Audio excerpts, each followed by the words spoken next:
Hey, what is up guys? It's ColaSodaPop here, and today I'll be showing you guys how to get a free Juggernog perk as well as the free Die Shockwave in the Die Machine map in Cold War.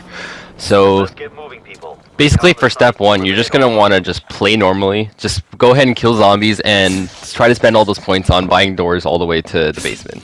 Basement is what's going to lead you to the power, and there's even on-screen prompts telling you where to go, so it shouldn't be that hard of a first step. I typically take until round 5 or 6 to get the power personally.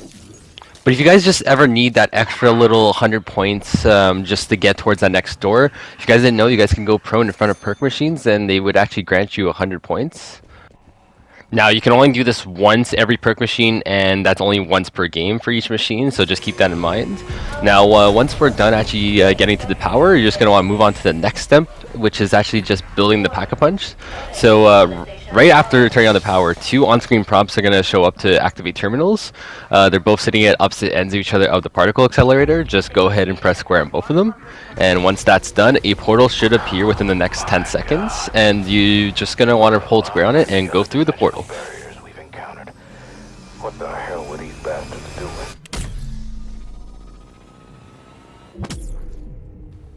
Now, welcome to the Dark Ether, an upside-down-esque version of the Die Machine map that you were just on.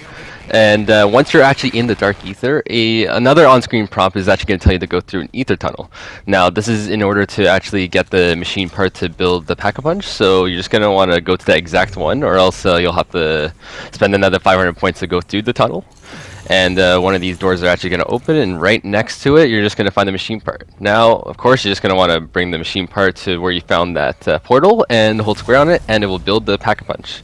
Once that's done, you will be returned to the normal dimension.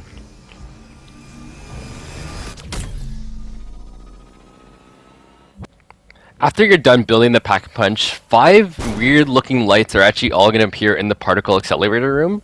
Now, on screen, I'm showing you exactly where the spots are, but you're just going to want to go up to each 5 of them and shoot them with any projectile weapon.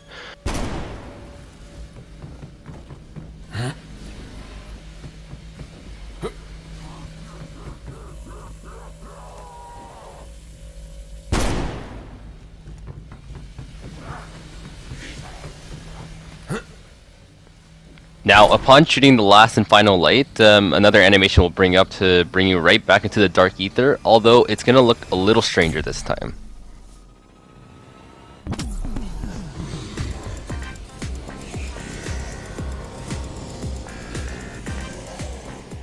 Welcome to the Coffin Dance Easter egg, the last and final part of this step to actually get the Juggernog perk.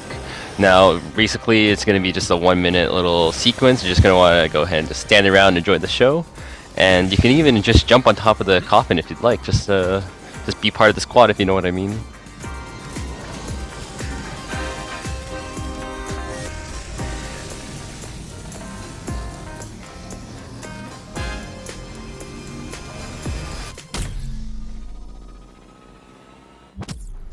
Now, upon returning back to the normal dimension, you're going to actually find a box. Now, you're just going to want to hold square on it, and lo and behold, you will find yourself a free Juggernog perk.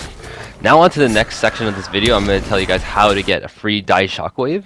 So step 1 of this process would actually be to kill a Megaton. So on your first run, it won't be actually too hard, you just kind of need a little weapon, and they spawn typically just before round 10.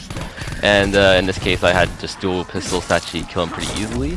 And it's actually 2 steps to this fight, so once you get him out of his first phase, he's actually going to split in 2. And kind of like an atom, if you know what I mean. And so once you actually kill both the split atoms, you're just going to want to go on the second body's corpses, and you'll actually find yourself a keycard. So I just take a little bit of extra time here to kill him, because I'm not exactly a pro. And there you go, he's done. And now you're just going to want to go ahead and grab that keycard. So now it's just going to be on where he died. And this one you're just going to want to bring to the weapons lab just in the basement. And this will actually grant you to get the die remote. Now the die remote is actually a very important step because it actually is what we're going to charge the wonder weapon. So for your second final step, you're just going to want to just run a train of zombies in the starting area, which isn't actually too hard, so I actually just went to the next round. And this is just going to be important just because the wonder weapon is actually going to suck up all these zombies, and it's what in hold's going to actually charge the thing itself. So now I just buy this door to the living room, and I just wait till the zombies get closer, and then I turn it on via the die remote.